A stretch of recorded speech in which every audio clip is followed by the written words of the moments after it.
January. Yeah, a decrease, and then we have a rise. So you can say a peak in March, then a decline if you want.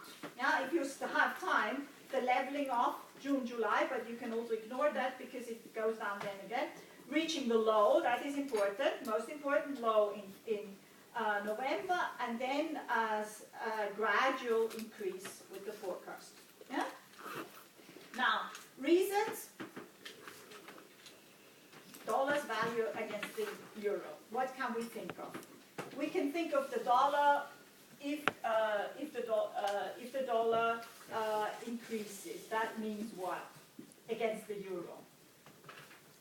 At the beginning, for instance, a kind of recreation after the financial crisis between February. Yeah, or the dollar zone is doing better than the eurozone. It's always in coping with the crisis. Very good. Yeah? So the dollar zone is doing better in coping with. It doesn't. There was a question. It doesn't matter if that really happened or not. It just has to be logical from an economic point of view. Whether this is true or not, this is not the question. You're not supposed to know the history of all these companies and all this. Yeah? So just invent it. What else could be? You can also talk about effects. For instance, with the increase in the dollar again, what would the effect be for the dollar zone?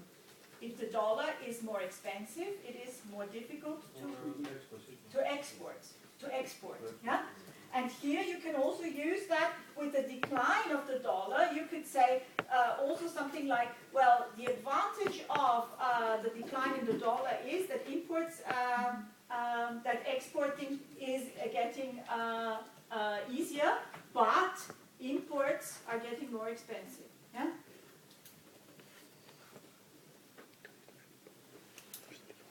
Okay? And then with the forecast we had. So it is expected that the value of the dollar against the euro will rise slowly, but it probably will never reach the peak of March in the near future. Huh? Something like that. You can really do this kind of predictions. Huh? Okay, the third page, don't forget, on Tuesday we'll do the third page. So please bring your notes, the last two, bring your notes for Tuesday. Yeah? Because it's also interesting for you. Thank you very much for coming, and I wish you a nice weekend.